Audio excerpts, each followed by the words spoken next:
said talk to me, damn it, or else I'm gonna throw you in the fire! You stupid bitch! You filthy...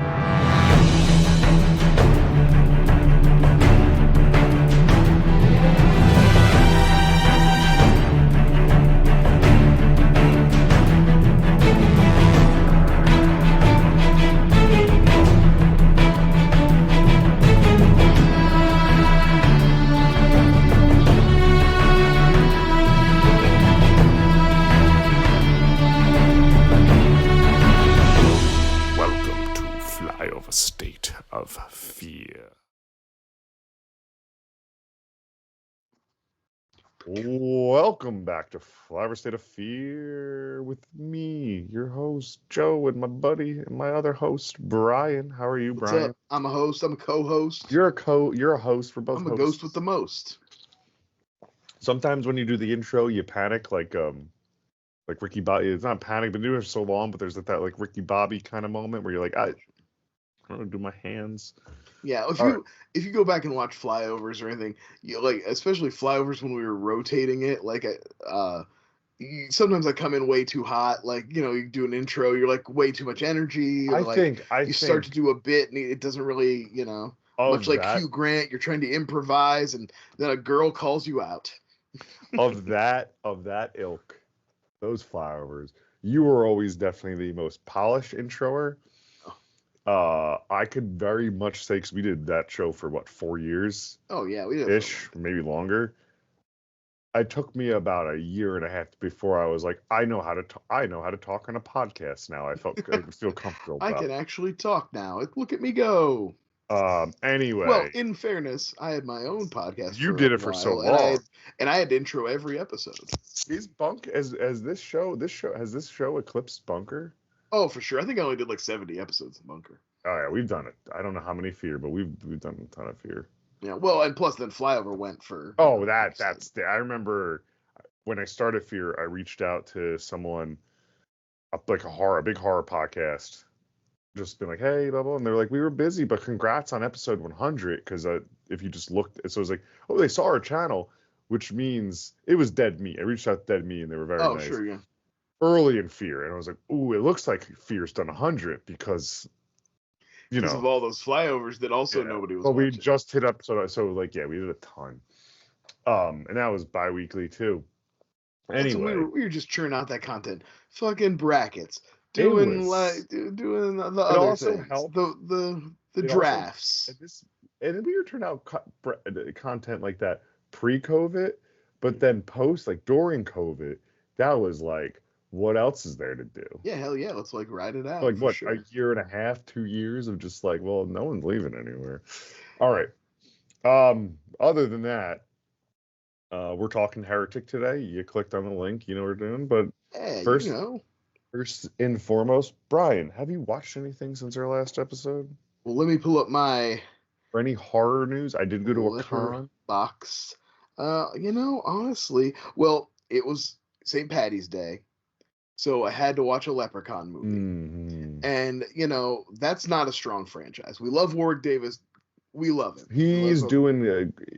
He crushes. He's good in these movies, too. He's always funny. He's always, like, doing the big... But, like, the movies are not particularly good. It's cheaper Freddy in that sense, where, like, the character's always showing up. Yeah, absolutely. And we all like to see him get a payday. But we went with Leprechaun... Back to the Hood. That's the better one, if I'm not. It's mistaken. Wild that is like, honestly, past like the first three, you know, your original tridge, if you will. Mm-hmm. Honestly, I think the first one, the Jennifer Aniston one, is not strong. I think 2 and 3 are probably a little bit better. Yeah, we thought it was wild. We did the rewatch last year with you. 2 and 3 are a little bit better, and then honestly, Space is a pretty big nosedive. Oh, that's a bad one. Yeah, this is a little real throwback. You probably did the same thing. First time I ever saw Space was back when we were loyal followers of Screen Junkies. Oh, sure. And they had a watch along for that or something, they hooked up with Popcorn Planet to start doing live streams, which then I think helped spawn, showed them they could do that app or whatever. Yeah, It was like the yeah. first live stream. It was like Mundy and like Spencer and people who shouldn't be named. And I remember that was the movie, and I was just started like becoming a professional. Yeah. I like was working at like my first like job intern. Came home, bought a couple Guinnesses and like watched the live stream like in my room. I think, well, yeah, whatever, with them at the same time. And it's such a vivid memory, but it's such a weird thing that that was the people. And when I've seen Leprechaun. Well, what's our old joke, Joanna Man. Oh, right. He's in the first in the Hood, right? He's not in Back to the Hood. No, he's in Leprechaun in Space. Oh, he's in Space. Okay, all right. And he was at I think so. He was at he is in Space. Yeah, Miguel A. Nunes. He was just at that con I went to, and I saw. Nice. I didn't go to anyone. Paid to go to anyone. I mean, he's them damn enchiladas. So I mean, he's got his horror cred. He has on a few. down I mean, the he has line. Friday the 13th. Friday the 13th. Yeah, I saw him packing up his. I went out on a Sunday. I saw him packing up his like booth and sets. I just did a quick stroll around. I wasn't. We'll talk about that in a minute. But you did your Leprechaun. Yeah, I did my Leprechaun. That was more obligatory. There is one movie that I wanted to watch that I want to talk about. Fans of the podcast, all our many fans, will remember that a couple episodes back I mentioned a very fucked up movie that I watched called The Coffee Table. Yes, I watched another one that was not that level. It didn't reach the levels of Coffee Table, but it was a very weird, a very kind of dark. I know the word Lynchian gets thrown around a lot, sure. But it had that kind of like dreamlike non sequiturs where it has a loose plot that you can kind of follow, but there's always you're always not 100% sure what's going on, and then maybe it ties up at the end in a way that's satisfying to you, or maybe it doesn't. But this movie was called Abruptio. Yeah, I think it came out in 2023, or maybe it's one of those ones that's had a staggered release for indies and stuff. But it's basically I'll break it to you, everybody, right now. It's a puppet movie. It's not like stop motion. It's not like Mad God. I know we've kind of had a dearth of puppet movies lately, right? There's been actually kind of a lot of them. Horror movies. But this one uses a combination of realistic-ish puppets that are still in their own way horrifying, but also for shots where they need the puppet to interact in the real world, or instead of building elaborate sets, they have masks and gloves that actual people wear that replicate the puppet. What was it called? That was my water bottle. What was it called again? The movie's called Abruptio, the word abrupt.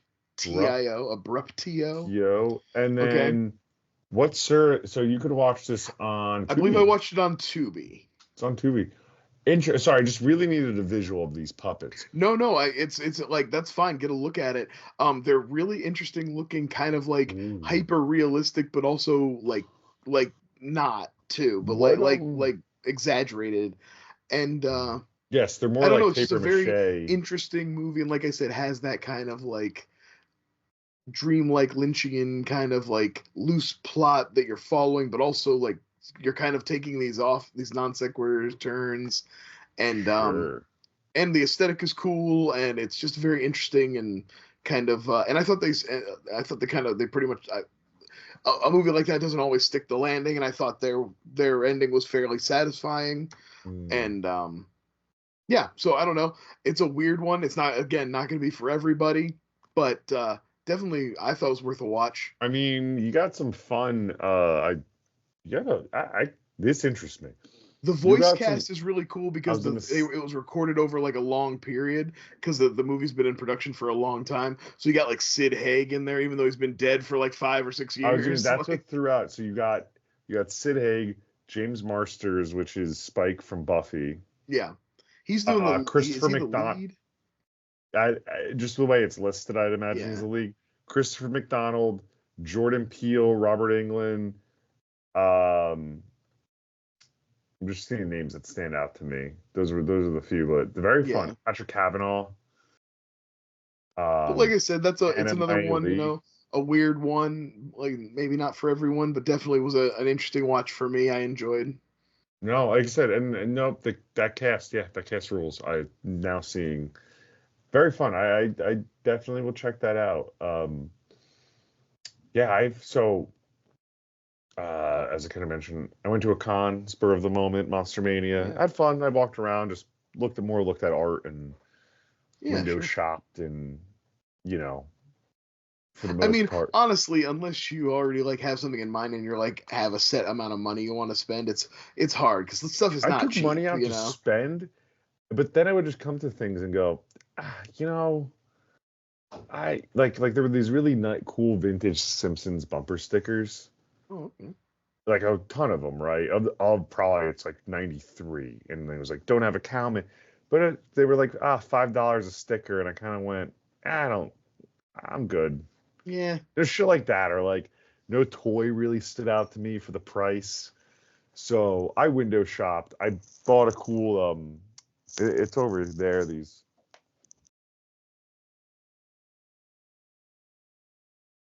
I'm gonna put them in frames.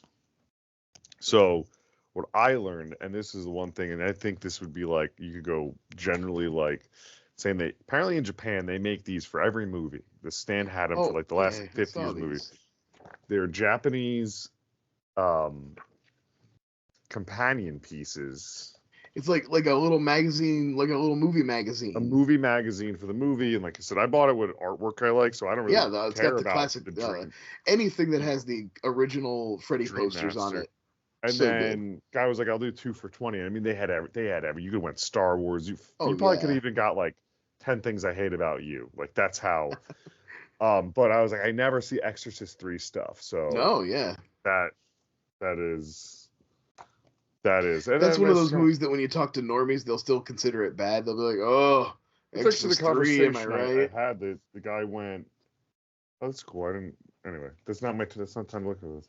The guy went who's doing it. We were talking. He goes, "Oh my god, you grabbed that?" He goes, "That's a great movie." And I go, "Yeah." And um, you know, I said the thing I probably said before this show. I said it's actually unfortunate it is called Exorcist 3 Yeah. because more people would see it and take it seriously than thinking it's Jaws 3.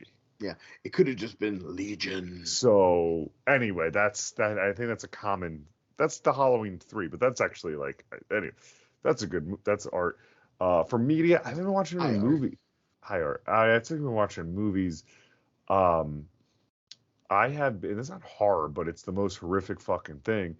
I've been in a very deep 6 Feet Under watch, which is Emotional just horror. it's just trauma porn. That's Yeah. all it is. I mean, like Laura's not watching, but she's been around, and she's like, these people's lives. I'm just like, oh, just if something good, just bad things, bad things, bad things. Brutal. Yeah, absolutely. Yeah, Just constant brutality. yeah. So I've been watching that, which is just more like a bummer, Oh and yeah. like the horrors of horrors of a life that you go, no one's life is this sad, but oh no, like anyway. But I've enjoyed it. It is a very good show of its era. Um, Heretic though. This came out just last year. It's very new, right? This was like, and it's weird. It's one of those like I'd call it a silent hit because like as always I have the information I left. I'm like $10 million budget, and it rakes in. I'm rounding out like $59 million. I mean, That's pretty good. That's but pretty good. that's a modest hit. That's a modest. Uh, That's enough. You could. I mean, that's for in horror. That's about what you hope to do. Like four yeah. or five times your budge is pretty tight. That's a pretty tight little like Um, Bloomhouse. You call that the Bloomhouse model. The yeah, little yeah. ten or This is $10 million, 70 million on back. A24 slapped their logo on it, which gets the Mhm. film crowd out. It's directed by Scott Beck and Brian Woods, who directed one of my Halloween not favorites, but one I've been enjoying, Haunt. Yeah, I saw this, and they're also more famous probably for their writing. They're a writing They're duo, a writing duo, and they and did the Quiet Place movies. They did that yes, 65, the Adam si- Driver they dinosaur directed movie. 65 that too, but I Did think they direct that one too? Um, yeah, that's one of those movies that should have been better. I didn't see it. It's doesn't interest me. See, you can get me out. Dinosaur monster movie, you can get me out to that anytime. Rephrase this. No, the trailer looks I sick, didn't but see in the theater, but when I oh, did finally watch it, I'd watch it, but yeah, it was worth. Like I said, it was worth watching. But like I felt like I was like, this. It was missing a little something that like take it to that next level. yeah, absolutely. You're watching something and you're like, man, with like this wasn't gonna ever be a hit, but with like the right little bit of magic, this could have been a cult hit. It's could have been like one of those long term, but I don't think it's gonna have that. For sure. That's a hard. I feel like that might have been one of those long-term hits or I'm sorry, not long-term. Those culty hits in the like straight to DVD, not DVD, have a new life on DVD era. Like Yeah. in the rental store, somebody like, oh, 65, that looks good, and then it's like, oh my god, this movie sold millions of copies and Yeah, I was just rentals. watching a video about Punisher Warzone. I feel like that's one of those movies. Yeah, Nobody saw it in the theater. It came out the same year as Iron Man and Dark Knight, and nobody we had moved on from caring about Punisher movies, and it a rules Flyover obviously, earlier. and everybody knows that it rules now. Yeah. But it was one of those ones that like did not get its Did due I see it? until it came out on DVD. Yeah. The other one actually ties into this. So they also wrote. It looks like they really only wrote two movies that they didn't have a hand in directing, which would Oh, be A okay. Quiet Place and The Boogeyman, which I believe is a Blumhouse, but also starred Sophie Thatcher. Oh, okay. I think that's all from memory. Me saying Sophie Thatcher. I know she was in one of those that was starred Sophie Thatcher. But the Boogeyman is like one of those notoriously bad ones, right? Oh, it was bad. Like, I believe that is a. I think Doug Jones might be the Boogeyman in that. Is Doug Jones the Boogeyman in that? No, David Stalsmachen's in it. I seen this. I fucking forget it. It's the most. It's not Blumhouse, but it's that very Blumhouse like. It's a wannabe Blumhouse. Yeah, it's a Stephen King. It's like Stephen King short, and they use like the orb, and they have to like stay in the light, and there's like boogeymen that come. I'm probably doing a terrible job of its description because I don't remember it. 2021. 23. It wasn't good. It was forgettable. Generally, I remember walking away going, "Oh, the only like memorable," but they only wrote it, is what I would say. So Okay. who knows how movies work? The writing. Yeah, I feel like maybe I did watch this one, but it was just very forgettable. It's just forgettable. It's just like that Yeah. like swim movie, It's like what happened. Anyway, but these guys have a decent track record. Like I said, it was very pleasantly surprised to see Haunt. I very much enjoyed Haunt. It is, And I think that like regardless of where you land with this movie, it's directed well. yeah, it's surprising to see their pedigree right here, and then going, oh, A24 gave them a distribution. I don't think it was an A24 production. They didn't produce this one. This was just they just picked it up to sell. It looks like that. To me, it looks like that from what we could read. No, they wrote and direct for it. It says for A24. Anyway, it's interesting to see A24 go, here you go. And it looks it. It looks good. It has that sheen to it. You got a big name like like Hugh Grant. Mm-hmm. And nice juicy part for Hugh Grant to again. He got a Golden Globe nom for this. Did he? Yeah. I Good think Golden Globes are even more hacked than the Oscars, but at least sometimes they nominate interesting stuff. Yeah, that's a fun like nom for it. I think it's silly that wait, no, it didn't. Okay, Best Actor, sorry. I was like, no way it didn't get. I think it is silly though, because like we like to rag, I think sometimes I do at least, on like the serious horror people that do go like, the Terrifier, that be like, oh, I did never this. This is one where it's like, I remember seeing, it's like few things like, how is Hugh Grant not getting an Oscar nom for this one? I'm like, no. Hugh Grant in this isn't the same as Toni Collette, in Hereditary getting snubbed. Like, different performances. Fun, great. We're gonna talk a ton about Hugh Grant's performance because that's the movie. Yeah, because the whole movie is based around it for sure. Yeah, and the other thing of that is like Sophie Thatcher, who I watch Yellow Jackets. That's a fun, like, Yeah, I mean, I know waltz people type. really loved the first season, and then like any show, you have people who are like, it's not as good as it started out, or It's in its third. It's something's off. It's falling off. But the one thing I will say about that, and this thing I've been saying when talking to friends with it, the standout in the newest season, or who's getting a lot more to do, is Sophie Thatcher. Okay. I'm becoming a really big fan of her as an actress. Like, Companion was really fun. Yeah, I want to see Companion. I haven't seen that yet. She's real. Both the girls in this, Chloe. Yeah, actually, I was gonna say I'm not sure. I don't have the name in front of me. I'm sure you'll be able to tell me the other actress. But I think she does a really good job of playing. She's naive in some ways, but she's also like she's got the recruitment thing down. She's like clearly been doing it a while, and she's got like a good handle on like how to talk to people and like she's a people pleaser, and she like she's great. She was really good. She plays also doing a little reading of this. Both the two girls were raised Mormon and are not Mormon. So it says like they were able to bring a very good perspective of how these people should be. Oh yeah, sure. It feels natural. Role. Yeah, I could see that. I definitely got the impression that somebody in the production and the writing somewhere had that, like, had a little bit of an inside track on some of the Mormonism stuff because it just has that like vibe, that natural vibe to it. Well, I mean, it starts off. So just right into that breakdown of it. Like, it starts off interesting enough by like. So this is my second watch. I watched it last week before I even knew we were going to be talking about it.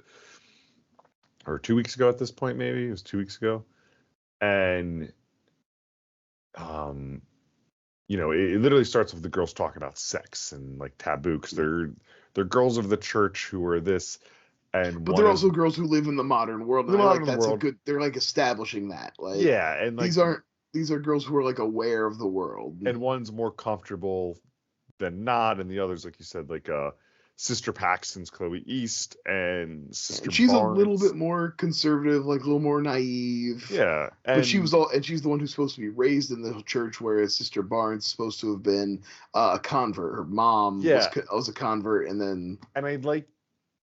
There's a reveal later on. I like that play there with that because there's a lot in those early writings, even when they talk about like, oh, do you think we're not going to take it serious? Like, South Park made a joke, had the whole Mormon, and I'm just gonna call him by that. Sophie Thatcher goes, "The songs are pretty funny, actually. Like I know who we are, and I have a sense of humor about this, and you do, and you could tell like Chloe East wants to, just doesn't want to say anything bad about the church. Sure, like she's with an older member of the church walking around, like they're not the same age." Yeah, she definitely seems to be or more established. Older. Well, yeah, because the whole thing, Chloe East wants to like get her first convert, and Sister Barnes has done like she has 9 or something like that.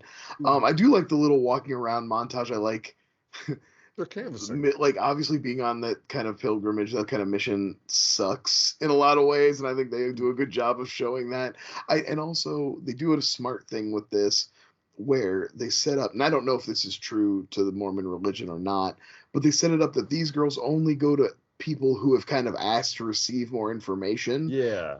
They're not blindly going up to houses, which I think is good because I think it would have made them much less sympathetic in the long run, because you'd have been like, a lot of people don't have sympathy. Like they're like, it's like you should not have been there in the first place. You shouldn't have been bothering this guy at all. You got yourself into this by being somewhere you shouldn't have. And they kind of like sidestep that by having it be a thing where people request them to come and talk more about it. And stuff. This is an interesting twist that is just like, oh, we're knocking door to door.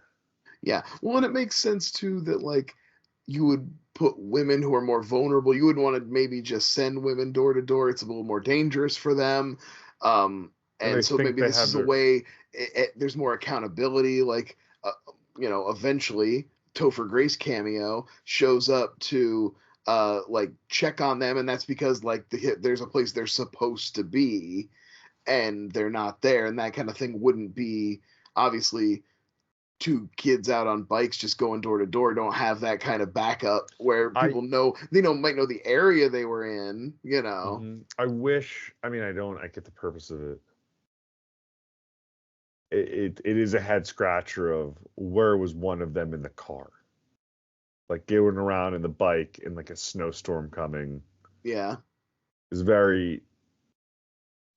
just puts another element of how lost they could get and how much easier it is to get rid of a bike than it is a car. But right.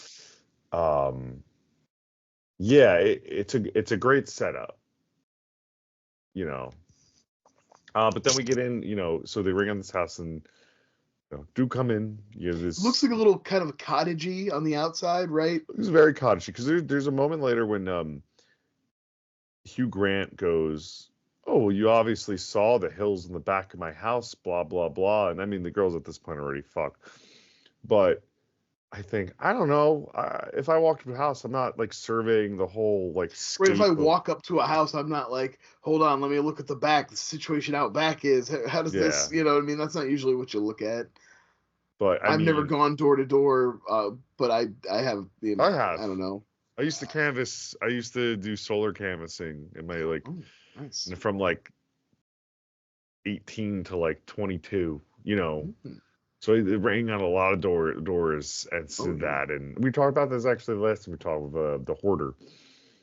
And, they're just open enough. Yeah, and they go, "No, I have the thing." And yeah, I never really, remember for solar we look at roofs, but I'm not I'm not telling you I'm walking up to your house going, "Oh, Brian, no, I noticed you had like a thing in the back. Where does it go down?" Like, and also like just to look at the house and be like, I noticed a hill back there. That must mean the only way out is down. Yes. But I think also like a lot of things in this movie, like anything Hugh Grant is saying, like this is very to a point of the movie has a thing of, well, I just know these people are going to keep being polite or don't want to admit. Right. Well, that's the whole thing. He is basically abusing the social contract throughout. Yeah. He knows that these people are going to be affable and polite, and so he can like push that further and further, and like and he takes advantage of that, and that's part of his whole game.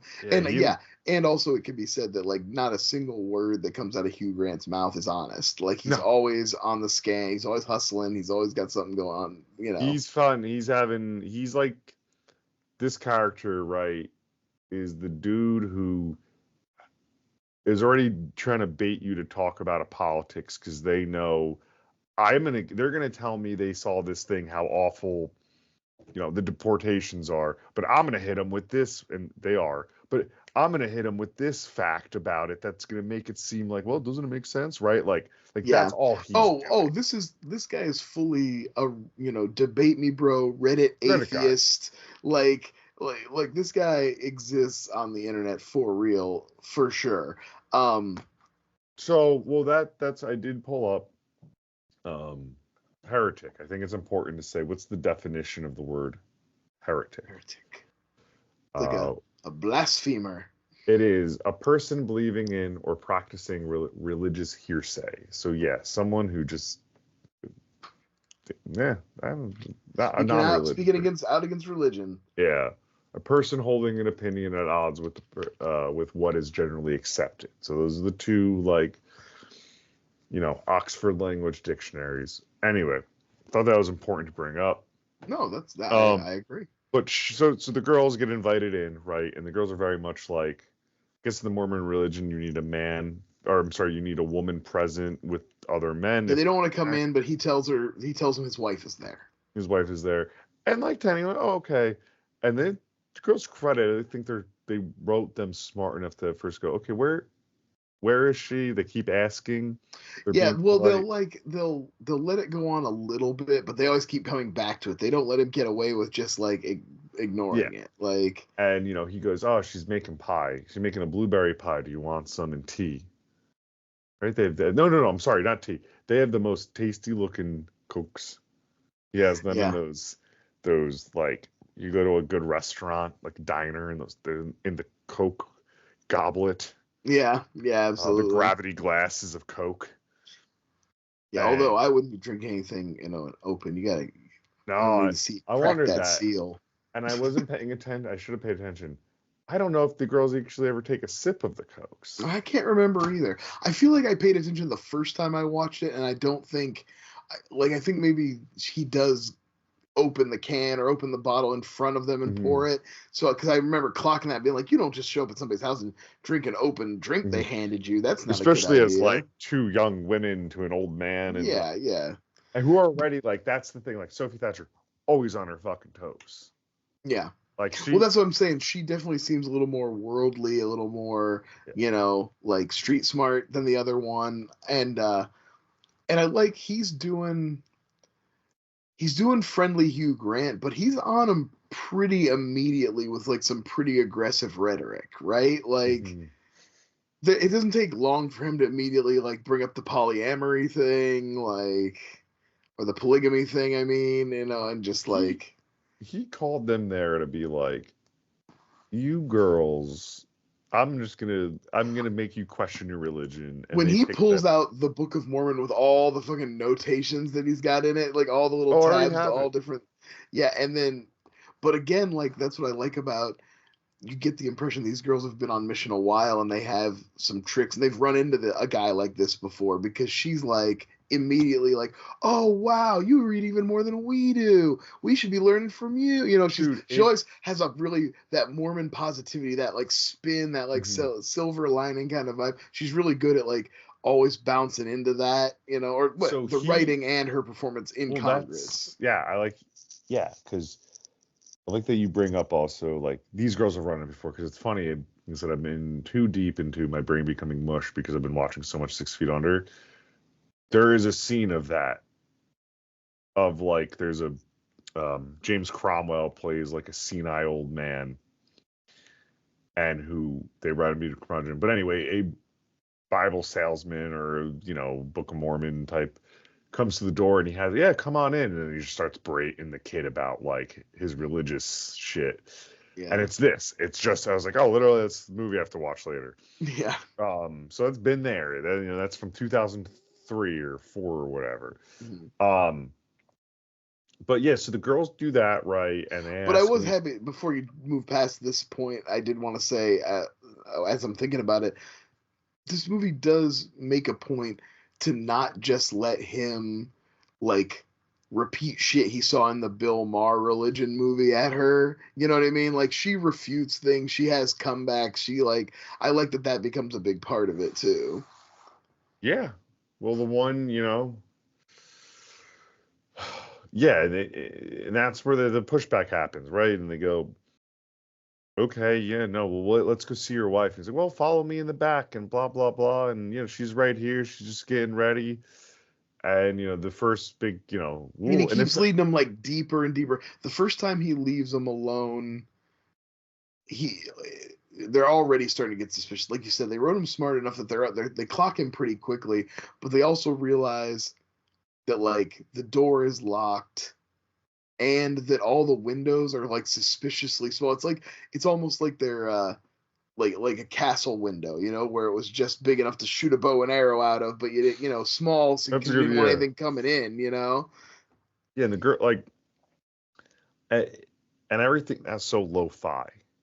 It's just. He real casually mentions that there's metal in the walls and ceilings as they walk in too, and you kind of like, they're just like, oh yeah, it's fine. It doesn't, because they're not thinking anything of it, but it blocks their cell phone signals. They can't get any signal out, and he knows that. Big red flag.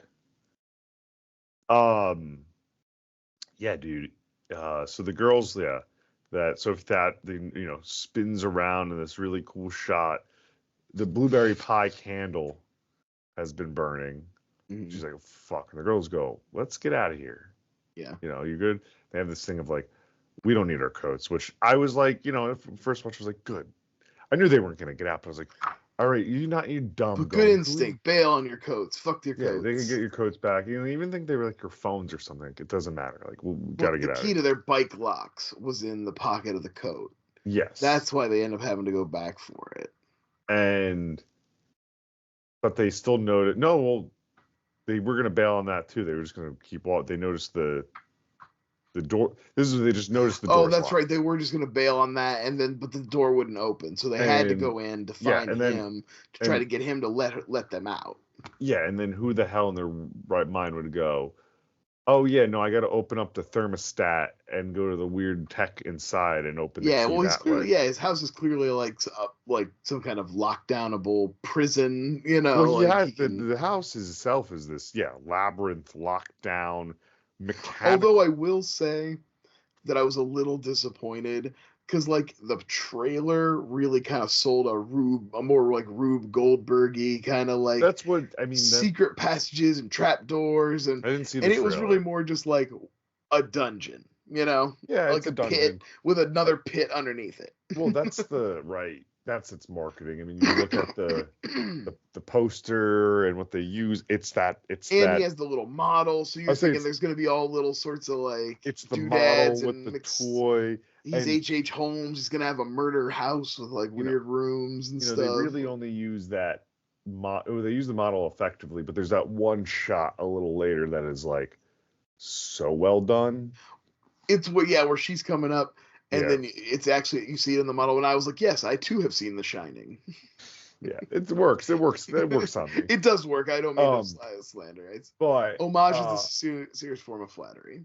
But yeah, it's definitely not utilizing, I think, what they've set up as well as it can. But what I find cool about at least it is how low tech it is all. It's very like, this guy probably built this in 1982. Well, I wanted to talk a little bit about because they do ask him about the house, and he says his wife built it.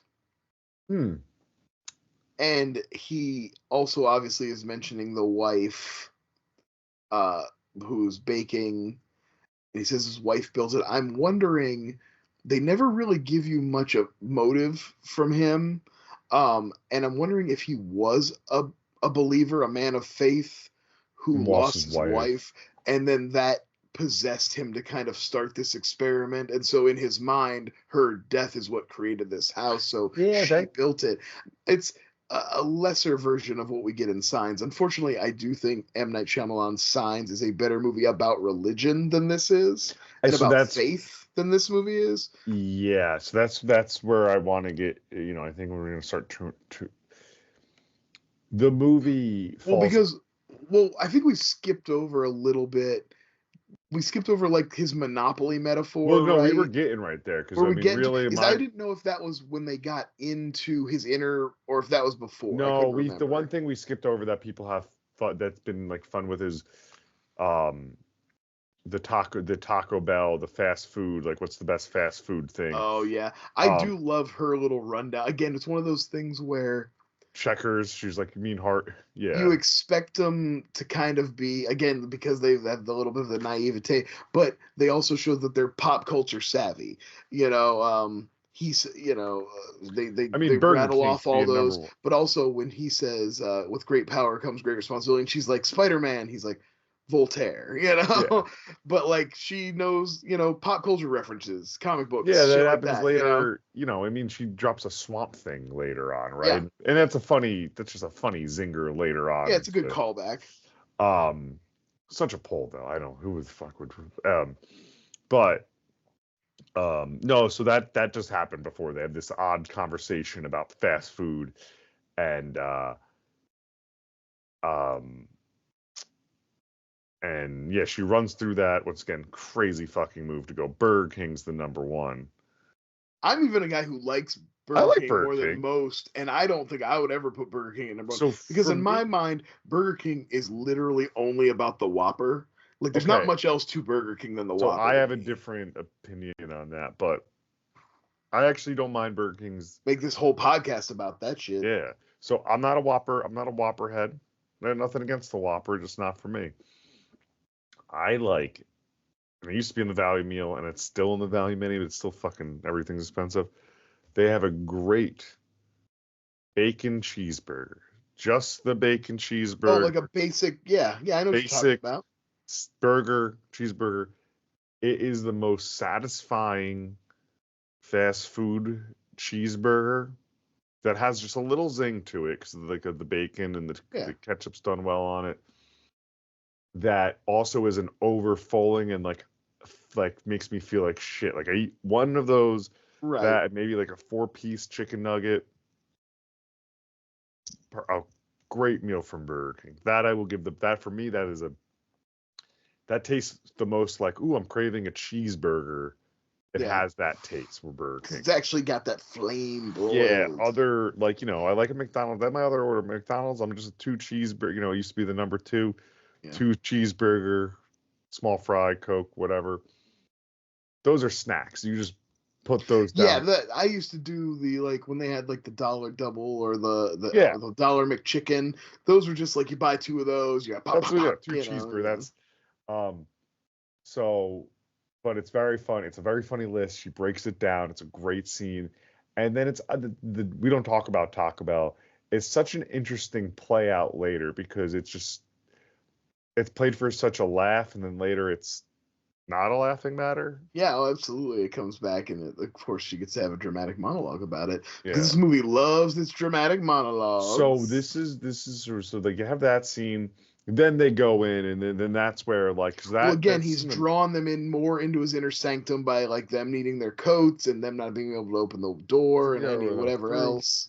And so he talks about, I do not believe the order of it. He gives. Oh no, I'm sorry. He does.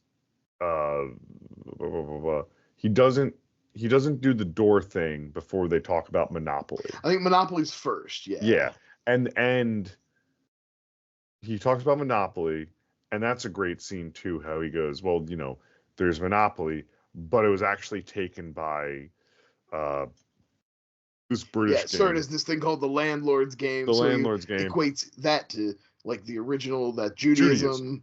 He goes, Judaism, this Christianity. Monopoly is like regular Christianity. Which is like what everyone popularized and the best form of it. And then there's the spin-offs, which was like Monopoly Millennium. Yeah, well, the more recent one was Islam, and that was like the most updated, like, of the big three. That was Monopoly, like, Millennium. Yeah. And it goes, and then you have your goofy offshoots, and it was the Bob Ross. The Bob Ross Monopoly, which represented Mormonism. Yeah. Yeah, which is a really funny way to break it down. Like, you could see a college professor breaking down religion to then be like, now I'm going to explain religion to you guys in the basic form.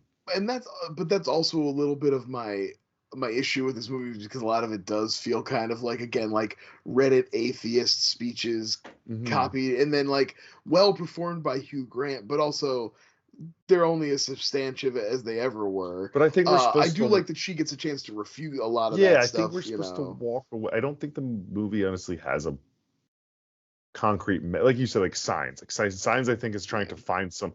I think M. Night Shyamalan, because he's is an auteur, and it's cringy to say, like, I think he's trying to, especially at Science, trying to find something out and work through something about his own opinions and his own thought on religion and feeling. Yeah. And it's handled with, I don't know, it's crazy to say, it's handled delicately and insightfully. Oh, absolutely. I don't think this movie actually has an opinion on any of this stuff.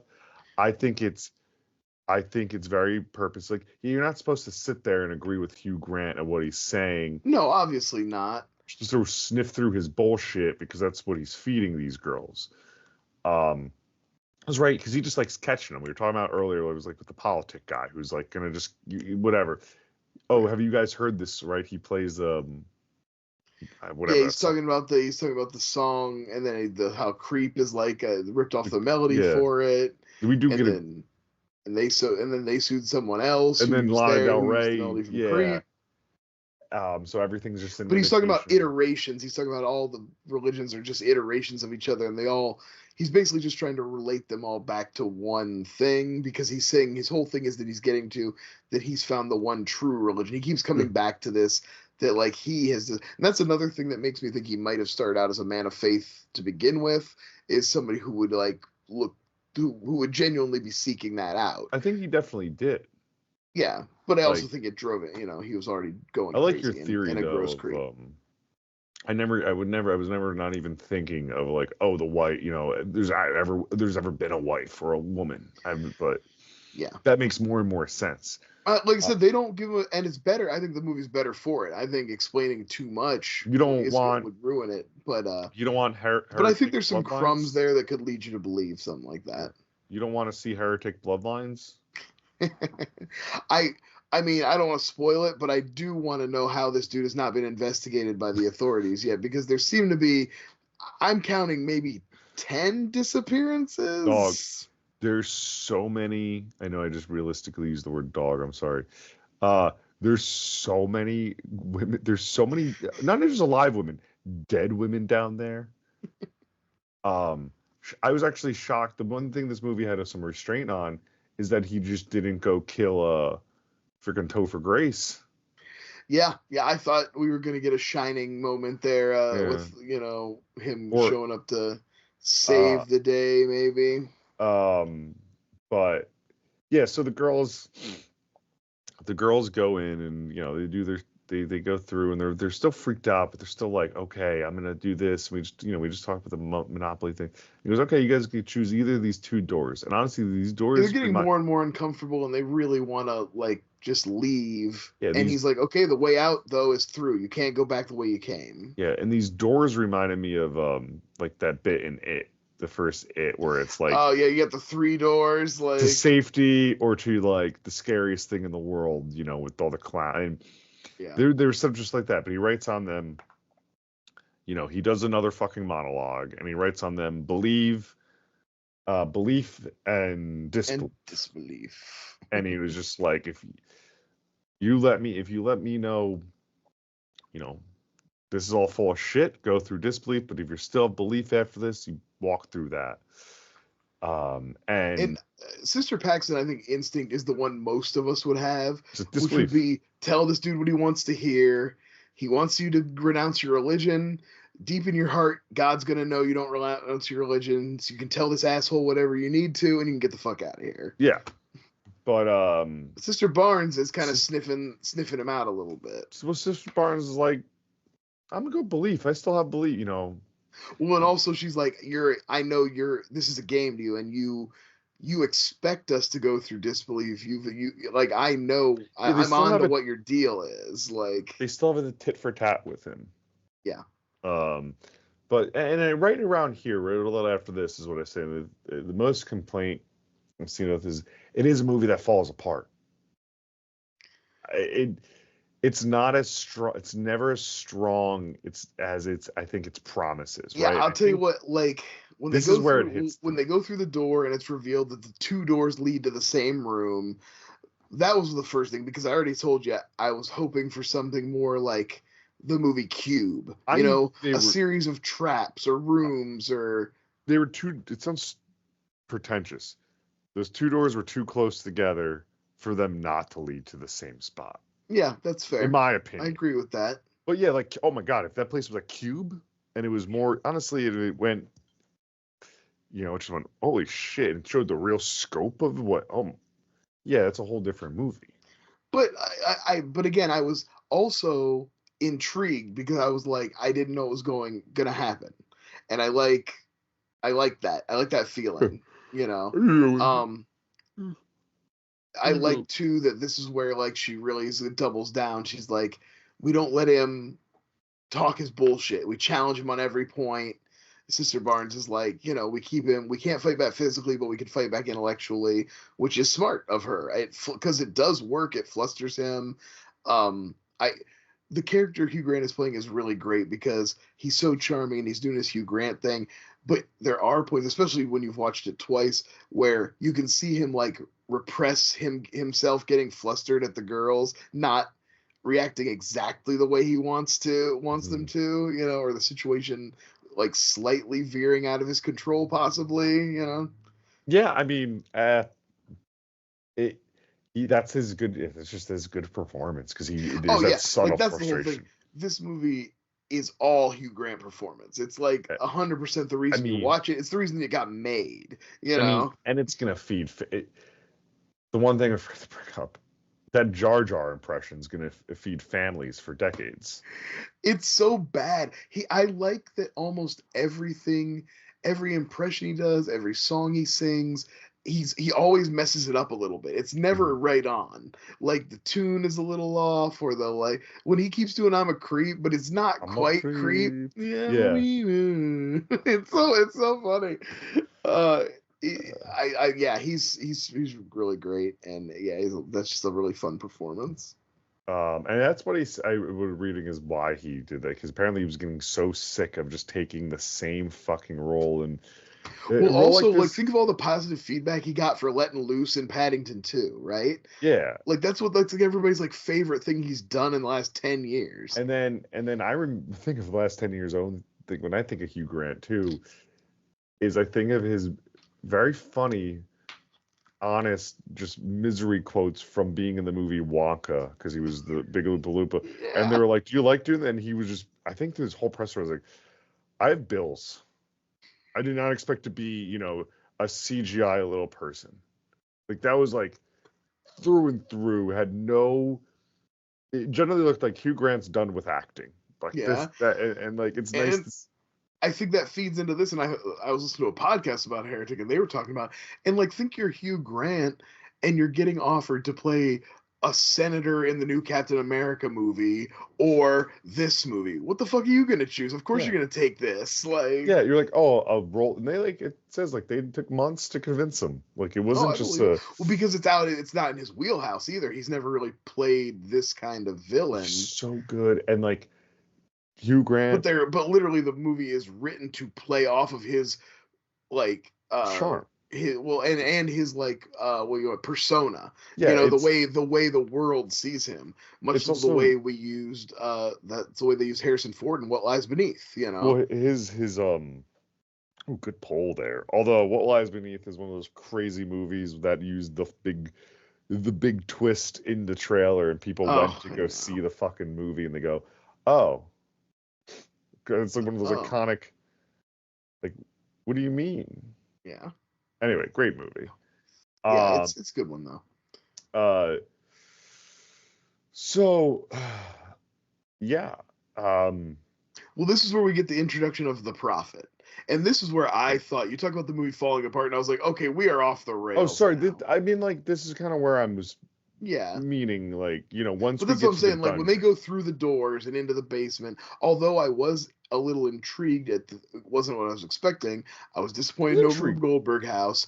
And again, then I saw that I was like, Oh, what? This Brian, lady comes hobbling out with a pie. And the Brian, blueberry but pie's been a thing, but like by no at this point I was means. like, I feel like the blueberry There's, pie candle resolved that and then him obviously bring it up later, the whole thing where he's like, do you really think my wife is here? I feel like that all kind of wrapped up yeah, that the element of it. blueberry So pie. then to see this lady come hobbling out with an actual pie, I thought was weird. I was like, It that's didn't need to weird. be a pie. It had been, It's like, we, so you really were? Then what was the point of the candle if you really were making a pie? because it was all the way in the fucking basement. No, that's what I mean. By no means the movie didn't like keep my interest or stop guessing. I just mean it's not it's like you said, this prophet comes out and it's creepy. It's definitely, it looks like a monster almost. And the girls are stunned, and she sits down and eats that. And this is when the creep's playing over the loudspeaker, and he explains that yes, the pie was made normally, blah blah blah, but there's this chemical in it, and it's gonna kill her. But you're gonna see her wake up. Don't worry, Yeah, and they're you're gonna gonna, witness a resurrection. She's a prophet. They're gonna witness a resurrection. yeah, He is gonna prove to them the one true religion. one true religion, and not, they see her die, they freak out, and this is about when the door they notice. So Seth Thatcher notices a lighter falls. It's matches. Well, they're looking out. There's the doorbell ring. Topher. This is where Topher shows up. Topher has noticed that the girls didn't come back, so he looks at the log of where they're supposed to go, and he shows up at Hugh Grant's.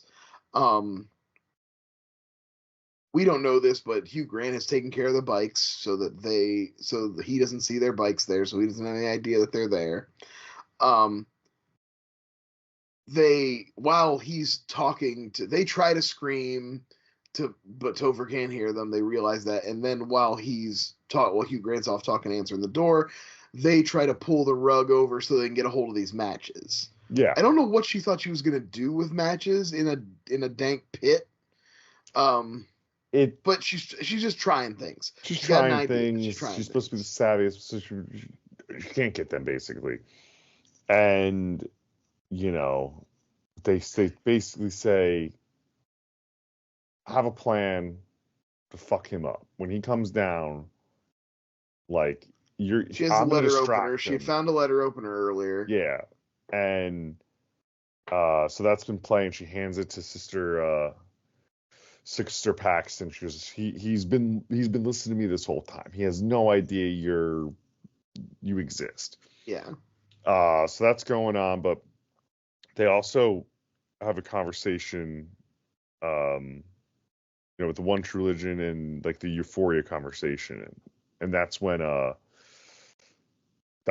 Bell comes back into play, and Sparks is like, no, I almost died. Like, I know it like that's a hallucination. It's not the religion, because I saw all that same shit when I almost died. And that's why I don't talk about Taco Bell. Yeah, that's after the prophet comes back. I'm sorry, I'm forgetting I'm out of prophet comes, but they do. But it's like after they've been. But again, there's an element here of kind of helpful distraction. This is one of those things where it's like Hugh Grant's plot kind of sometimes falls into that like Dark Knight Joker plot where I'm not sure at the very spoilers, but at the very end where she's like, you had this all planned out and you wanted me to know that I would be exactly where that this is the only place I would be is where you want to be. I was like, well, you also did. He was definitely spitballing a few times. Like maybe he had another way he was going to distract them if Topher Grace didn't show up. But like he's really lucky that he had something to draw their attention for a long time. While a near dead corpse dragged off another near dead corpse silently too. Also dropped it down a pit, but them somehow covered the pit again with sand so that they could do the reveal with the water. That didn't make sense to me. I was going to ask you about that. I guess she was sitting at the table with her head in the pie, but down her feet, she's like moving sand around over the little, she's like shuffling her little feet.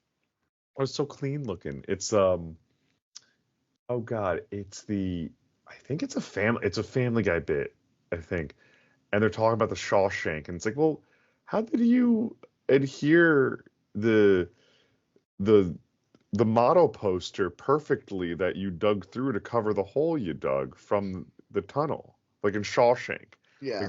Like and then it's just like, shut the fuck up, like, because it doesn't like, it generally doesn't make sense that poster that was got put up by him that tunneled out. But as he's going out, like, how did you hook it back up? Yeah. It's that, because like truly that reveal, same thing in my second watch. I went, wait, how did they re-hide that latch if that's the only other way to come in? Yeah. Yeah. But like, how did they close behind got rid of the body? Was there another? And then recovered it with sand. And like I said, they're lucky that the girls were so distracted. I don't know what he was going to do to get them to not be paying attention that long if Topher hadn't showed up. But also, in theory, these women are so, lobotomized. This is part of him breaking them down. Yeah. Did Hugh Grant then recover it all up, because they don't have the mental capacity to be like, okay, you're gonna come in, Brian, you're gonna the one prophet we just killed, you're gonna come in, you're gonna lay in the exact same position and get up, and we're gonna fool them. Like, those women were not as coherent. Well, they were coherent enough though to add a little button on the end of the speech. He gave them a speech to that like the prophecy that they speak, I guess. supposedly, and then they add a little button on the end and tell them that it's not real. But but anyway, I guess I'm poking holes where they don't need to be poked. But I guess some of them were two white men with a podcast, so that's what we do. Yeah. We tear down other people's art because we can't create anything ourselves. That's true. No, like I said, I like the movie. It does get a little flimsy. No, it's okay. It's just there's a couple things that pop out at you, especially again, you give it a second watch and all that. That was my letterbox. It was like I put it in the letterbox. So I was like, watched again for the podcast. Did not have the same oomph that second watch. It was like it was not like how we just watched Long Legs, where that second watch I was like, no, fucking hell yeah, I'm so glad I picked this up. Yeah. This I was like, oh yeah, I got my fix of watching Heretic for at least like 5 years. Oh yeah, I probably won't need to revisit this one for a while, if ever. Who knows? After two watches, that's a lot. This would be a revisit. That would be. Oh, remember when Hugh Grant had that really fun performance? I'm gonna throw that on. And it stinks. It's like that not only because this has a beautiful 824 like Blu-ray 4K, like those packaging that they make themselves. And it's just one of those movies like, yeah, I'm not gonna do that. I don't think it breaks the level of purchase for me. No, because they're expensive. Those discs. I want to pick up I'm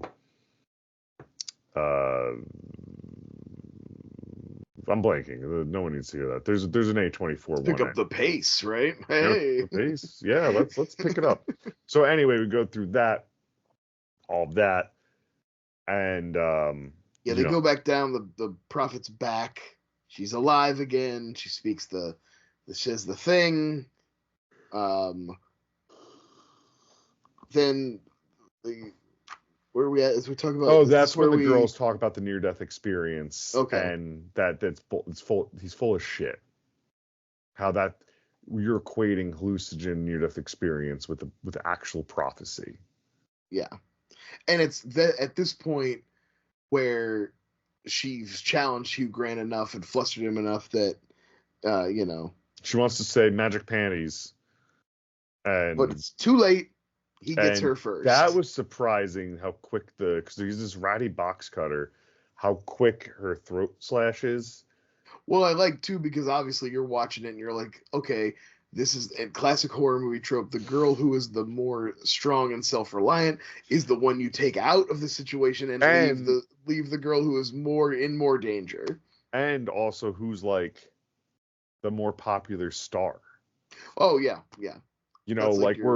You're watching it at the certain points. Like I said, I like Sophie Thatcher. She's really good. She's up and coming. Like we're knowing her name. Yeah. And like at that point, we going, well, that's the first. She's the first to go. They didn't. Yeah. Well, it also gives you that thing of like, now you're really in it because like the girl who was your driving force, now she's not, and you're all on your own.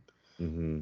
That always feels. That's always a good move. But we do find out a lot quicker how like much smarter Sister Paxton and knowledgeable and how correct she was of the whole thing. Because the next thing Hugh Grant does, Mr. Reed does to really throw off Sister Paxton, really freak her out.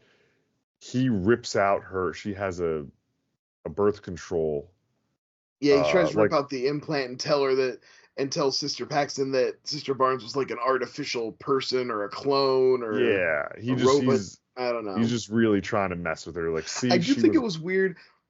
Like, he kills, Sister Barnes, and that sends Sister Paxton traumatized, running up the stairs, fetal position. But then she immediately kind of is like, no, I need to push back. I was like, really? Because you just saw that he killed the other girl when she pushed back, right? Like, that didn't track for me immediately. The second time I was like, I don't know because she was also the one who was willing to, like, lie to get out of the situation. Yeah. So I just don't see the turn's quick. The turn's a little quick. She just is like huddled in the corner. She's like, no, I need to push back if he's it just kind of was. It's not not badly done. It was just a thing that like twigged me the second time.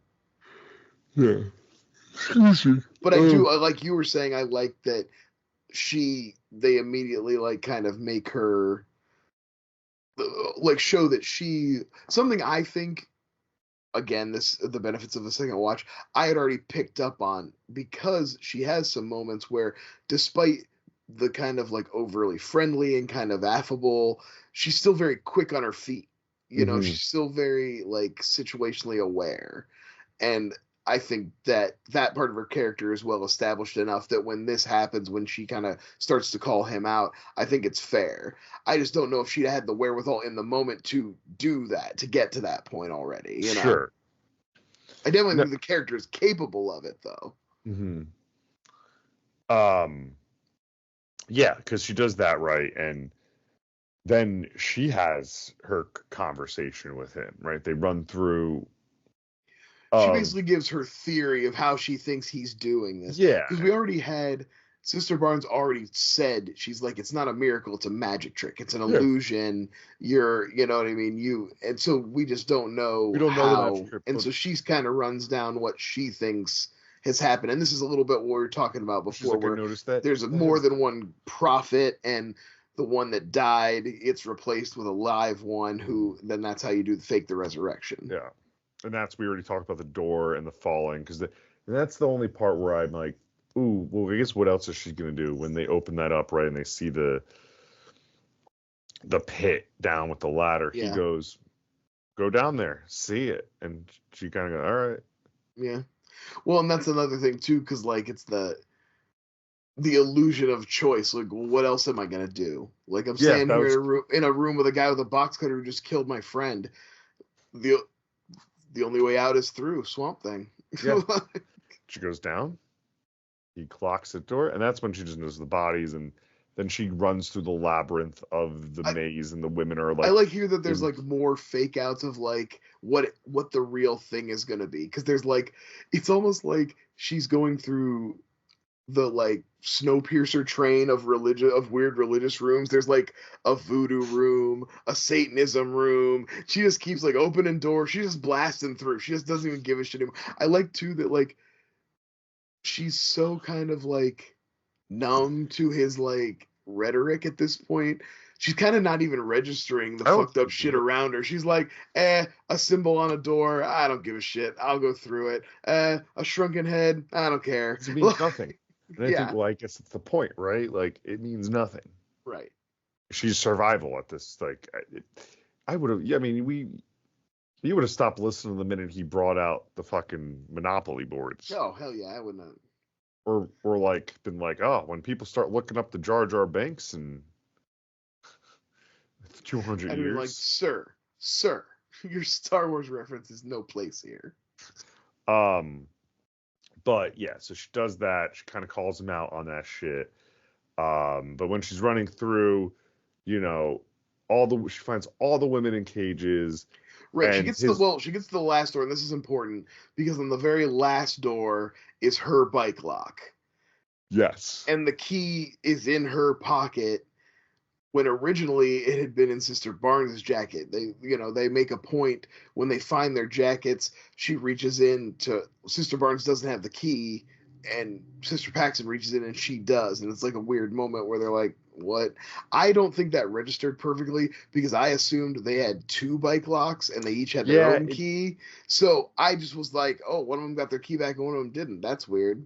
Well, whatever. Yeah. It doesn't matter. I don't think that's not a plot hole or anything. But it is important because it feeds into like I also kind of like reveal at the end here. And he wanted this whole, as you put, which is such a great way to put it, this Joker and Dark Knight plan of, I wanted you to get here at a certain point because I took your bike lock. Like she undoes that lock and goes through and sees the room full of women, and that's what when he asks her, he's like, have you figured it out? And she's like, what did I want you to know? And that's her thing of like, you wanted me to know that I'm exactly like, you controlled this whole situation. Control. And then that's the big reveal. The one true religion is control. Okay. Which he's not. I had this theory that, but again, this feeds into the whole thing of like, this feels very like, I took Intro to Religion 1 in my freshman year, and I got all the fucking answers now. Like I've seen through the veil. Yeah, I used to talk with people when we talked about religion about how like you got to remember like in times when like the Middle Ages, when you didn't have enough police and like people to like crack down and watch over people and force people to be good, you had to trick them and you had to lie to them, and a good way to do that, because everybody was dumb, was to put out a book that said a magic ghost would send you to the bad place if you weren't nice to your neighbors and stuff. So again, a system of control. Like you got all these like idiot peasants who can barely string two sentences together. They're drinking all the time. Their life is shitty and short. And like, so you need something to like keep them from going crazy on each other. And that's happening now. Well, right. They're trying to do it again. They're like, we need people to be dumber. And so they're working on the books. Now get rid of the books. Honestly, and this is a thing I don't want to get into too much, but it always used to baffle me how the Dark Ages came after the Age of Enlightenment. Romans and Egyptians had science and medicine and democracy, and they were doing engineering, and there was all this amazing stuff.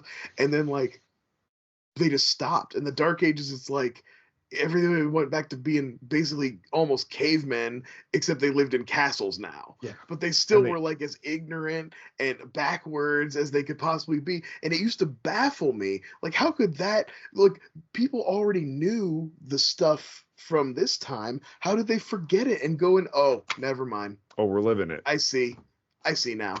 Yeah. Willfully is how they did it. They just decided they didn't want that anymore. There's like, oh, somebody told them that that being being enlightened was gay, and so they stopped. Yeah, basically. Oh, you read a book that didn't have an American flag on the front of it? It's pretty gay. Yeah. Oh, that's somebody said it. Yeah, somebody said no homo, and they were like, oh sorry, I gotta. Very scary. They gotta stop. Oh. Well, I'm gonna direct her ship back because it's absolutely right. No, it's crazy though, but yeah, that is just Reed's point of this, and it's just because it's sadistic fuck. Like at the end of the day, right. That's what I like too. Is that what it really turns out to be? Is he's just a horror movie villain. Yeah, these girls had nothing.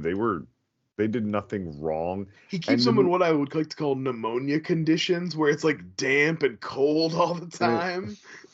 I think this movie does a really smart thing in its writing by it's not it's not like religious zealots going around or something being like like crazy, like I want to push my religion on you and make you feel bad about this, like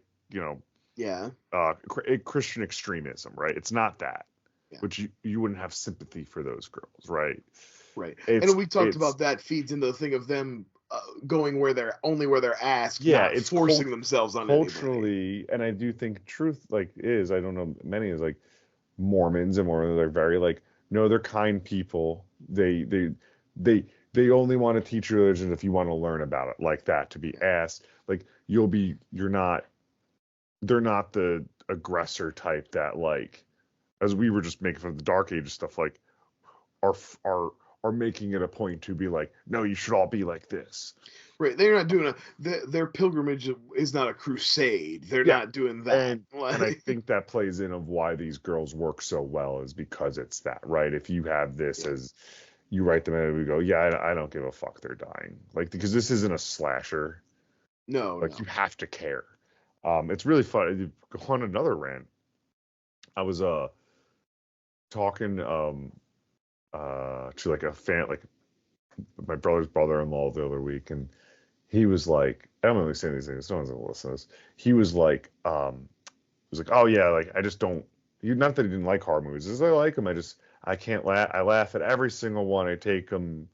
I can't take them seriously, and I sound a little smarmy. You go, oh well, like you have to accept any horror story, anything. I was like, you have to be on board and you have to have empathy at some capacity of like to just to care. And I was like, if you're not on board, was like, I can't help you out there. But like, I was like, to say that every single one, I was like, I could introduce you to some movies that are horrific that you shouldn't laugh at, right? Like you wouldn't find funny. Like don't say that and then go, oh, actually, When Evil Lurks scares me. And I explain, I go, well, yeah, you're an adult who's like nearly in his 30s or older, like something like Friday the 13th or Saw or like the general horror movie shouldn't Right, scare your average Heart Eyes or whatever came out this year, like it's not gonna scary. yeah, Anyway, those aren't even meant to be scary for adults. and like I don't know if you've ever had to explain. I only bring this up just because it's fun to bring up, but I don't know if you've ever had to explain that to someone. But I have before, and I'm like, but yeah, because you hear that a lot. It's not even scary. I'm like, yes, because we're adults talking about. Because we know it's not real. Yeah. It's like the same, if you don't, it's like professional wrestling. If you don't buy into it, you don't get to enjoy it. Yeah, and I think horror and like dramas, right? Really, it's like you gotta go in having some sort of empathy what's going on, or else you're not gonna give a shit. Yeah. About anything. Like, yeah, oh, absolutely. Throw Star Wars on and be like, yeah, I don't give a shit that Luke Skywalker's going around because I didn't get on board when the movie started. Yeah. Anyway, that's my rant for today. Good so the rest to go through it right, and she still has that letter opener and just fucking hits him. Oh yeah, I love that he says the magic underwear word. It's a fun playback. Like it's a fun little callback. At that moment, he has full power, and like that's the one thing. Like I guess these Mormon do not like being talked to is like this magic underwear. Well, thing. also I do like too that it's kind of like the final beat of the kind of ever like present. It's ever present because he kind of keeps drawing attention to it, the kind of like male female dynamic. And then like to finally like at the very moment, at the very like kind of climax of your plan when you're to like whisper in her ear about her magic underwear is extra creep shit. You know what I mean? He's like fulfilling that final kind of like form of, oh yeah, this is gonna get rapey eventually. These girls in the cages, there's a reason. It's thankfully it's implied. It's like that. Right. Oh, all implied. Thank God. Movies are getting a lot better about that, honestly. Oh my God. I mean, when we first started talking, years ago, 8 years ago, something like that. True.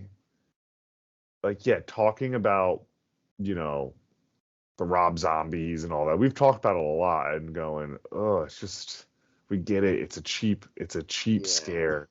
Well, and also it's like, yeah, and it's like a way to make it so that like no matter what you decide to do to this like character who it's a way to like strip empathy out of the character. It's like, well, that guy's a rapist, so now it doesn't matter how horrific the thing we do to them is.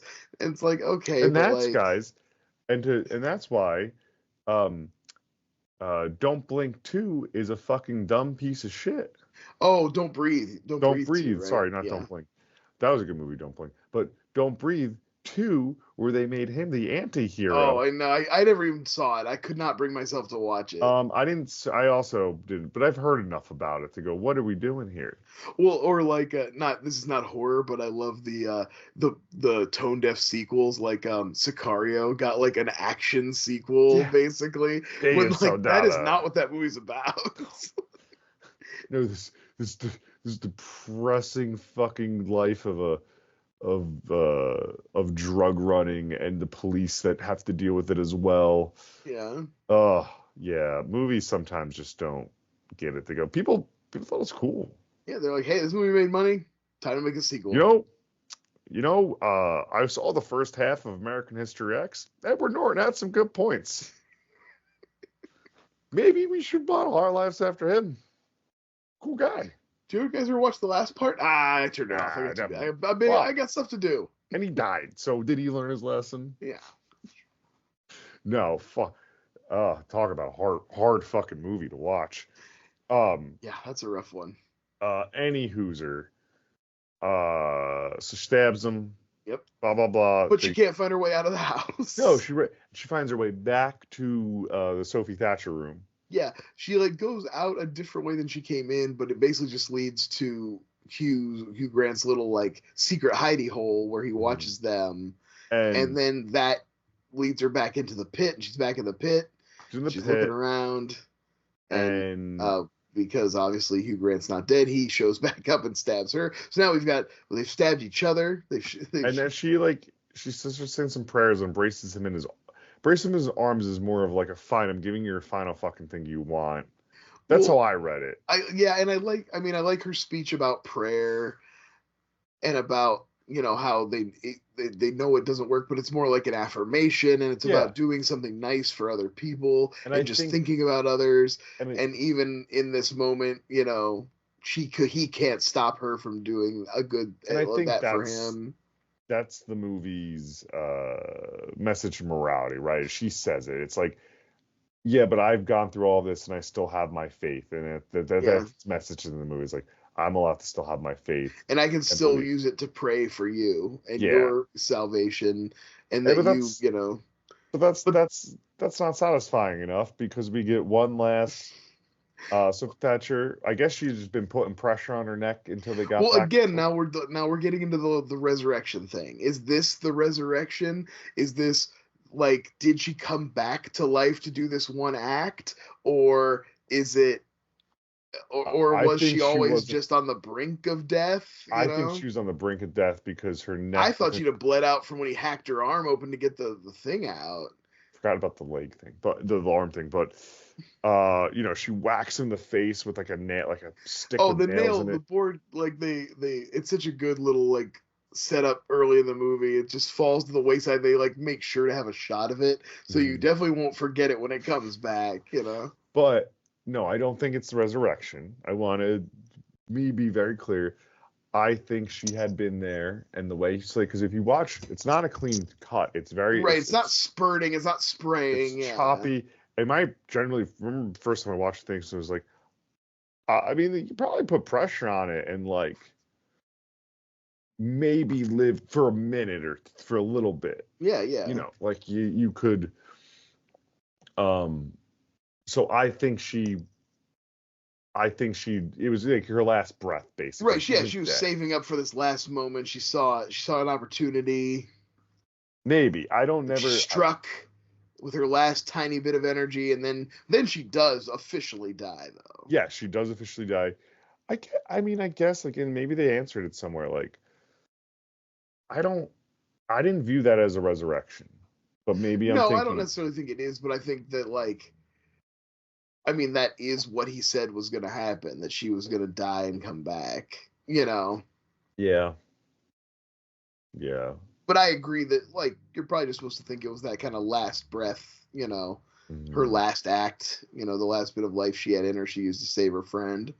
Yeah, so she escapes. And we haven't really talked about, they're about to pay off the butterfly. We haven't really talked about the butterfly thing at all. I mean, it is the most on the nose. It's the rat at the end of The Departed. At the end of The Departed, yeah. Because she talks about, she sees the butterfly. Also, they couldn't even pull the trigger on it fully because it kind of also plays as an illusion, like that it might not even have really been there. Well, you see it when she walks in. They walk into the place, right? You see this butterfly. And I don't even think she sees it. I think Sister Barnes sees I don't remember who clocks it, but and it's odd. It's butterfly like flying around him. It's got that, and I felt like they're just, I was being cynical. I was like, what are you just trying to invoke Silence of the Lambs here? Like, what is this even? What are you even doing? Yeah, who the fuck knows? But they have that. But then she talks about the dream. Yeah. That she dream, or she wishes that when she dies, she can come back as a butterfly. But also butterflies inherently are kind of reincarnations, right? The caterpillar to cocoon to becoming a beautiful butterfly. Like, it's a one animal that you see, you know, little kid, you learn it starts out as something icky, then manifests and becomes a thing, and it ends with that, right? She sees this on her hand, she's in the snow, and it disappears, and she's just in the vast of the It thing. doesn't fly away. It's just not there. They cut back to the same shot of her hand, and it's just not And there. I think it's the movie kind of trying to be somewhat cynical about, her, she's escaped, but she's not the butterfly yet. Yeah, I can And see that, I guess. Sure. And maybe, I don't know. I don't know. Well, also remember that and this is, again, she kind of dismisses this, but he calls out the butterfly theory about how, am I a man dreaming of, what was I a man who dreamt of being a butterfly, or am I now currently a butterfly dreaming of being a man? And so, like, is that last shot to give you the impression that maybe he wasn't lying and that they are in a simulation and that the butterfly is a glitch and that's why it disappears? Okay, this is wild speculation. I don't think this is what the filmmakers had in mind, but I love to pick at things like that. Yeah, that's why we got a podcast. I don't think so.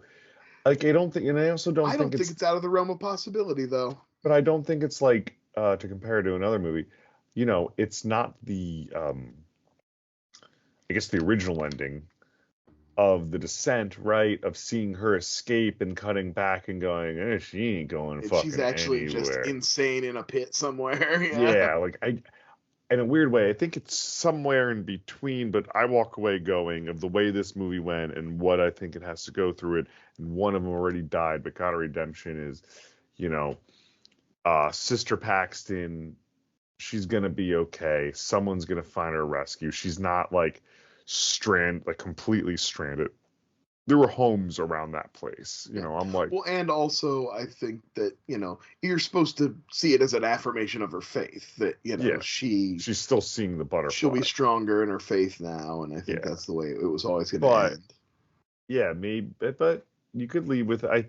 We could leave everyone with... Maybe it was all a simulational time, and she's finally seeing the cracks. Like I said, that's literally a thought I didn't have until we were talking about it just now. Yeah. But as I'm thinking about how he, like, plays off how quickly she dismisses it and everything, but then it would be so funny if, like, what if instead of just cutting back and it's disappeared, the butterfly's there, but it does that little glitch thing where it's like, like it's clearly supposed to be a digital image, and then that's how the movie ended. That would blow people's fucking mind. People would be like, what? What the fuck? That would blow people's mind. Not in a good way. No, I don't. I think people go, there would be a director's cut that edited that out. That would be like also the butterfly speech he gives would be such a bigger speech. That's true. That was the ending. It would be like... But it's a fun way. I mean, generally that's a fun part I think about movies like this, though. That is a fun way to look at, like, who's telling you no of that? Right, exactly. You can't tell me what to think. Not yet, anyway. Not till Elon Musk implants my brain chip. Oh, next time you got to get your license in a few years. That's gonna be part of it. But like, yeah. You want to drive? Chip in your brain, baby. Back. You can't be vaxxed, Bluetooth into your car. Chipped. You can't be vaxxed, but you could be chipped. Yeah, that's right. I'll chip you like a dog, but I will not vax you. Yeah. Why don't you want to vax? It could have a chip in it. Final thoughts. I think this is a, like, fine, especially, like, for one watch. Like, definitely fine worth checking out just for Hugh Grant. But I think it's a well-made movie. I do think it's a little, like, underwritten at times, as far as, like, it thinks it's a little smarter than it is. It's kind of rehashing some tired stuff in some places, but overall it's fun and entertaining and well made, and it's, like, very well made, pretty tightly written and paced and stuff. So I'd still recommend people check it out. I agree with it. I agree with you. I also think, from where I'm coming from it, and I was trying to give him more benefit of the doubt, is like, it didn't help how soon we watched back to back of, like, watched it basically a week ago and then watching it for the pod to talk about it. Yeah. It hurt comparatively for me hurt the movie in its favor. Where I think if there was a month even in between or 2 months, I think I would have been like, oh yeah, like this is a really enjoyable watch. Yeah. My second watch of it, which is rare when we record Right. that soon. It wouldn't have felt. It maybe made it feel a little tedious at times. Yeah, it because you felt had like just okay, watched like it. Yeah. I'm watching it for the podcast and I'm watching the movie, which we've all done. But And I've had that experience where I'm watching a movie that I've seen more than once, especially if it's a movie that has like elaborate deception in it, and you know that what you're watching is a lie and is not really going to amount to anything, and you're like, yeah, see I'm getting less out of this time than I did the first time because I already know the outcome.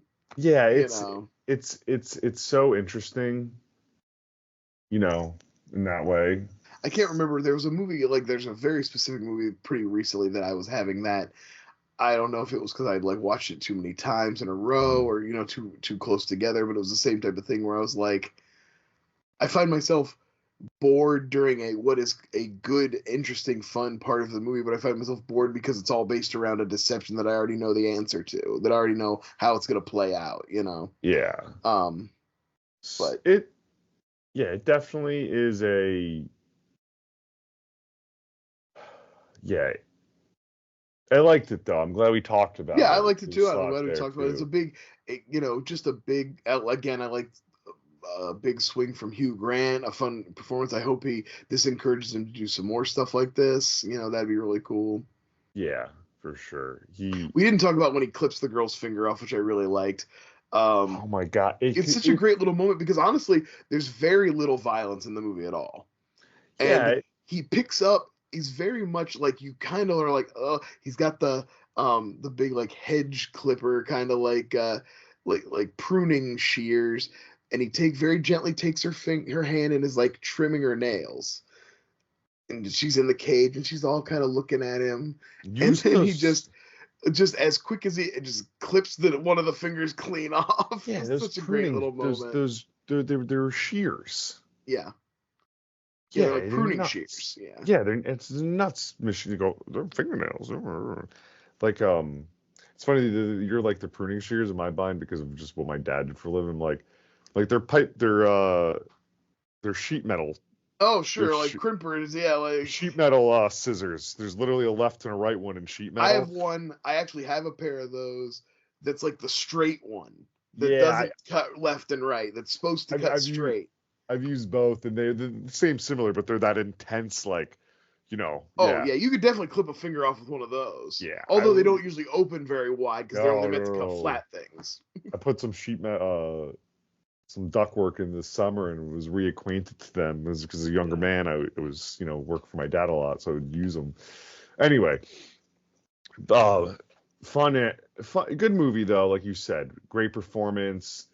Definitely one that you're like glad to see, and you could revisit it every couple years or so, to kind of get that hit. But yeah, I recommend the movie itself. Yeah, and like I said, I like the criticisms I had definitely wouldn't detract you from giving it a watch. I think if you and I were not these type of people to talk about in the way we talk about movies, to go, yeah, the movie's this. Oh, but there's these scenes in it that are so we're not cinema. Like right now, we're cinema sins and we're talking about it. Yeah. But I'm never recommending a movie in cinema sins it to someone if it's pretty fucking good, because that's exhausting. Anyway, I'm gonna leave everyone with this. You know where to find us, and stay frightful. Brr.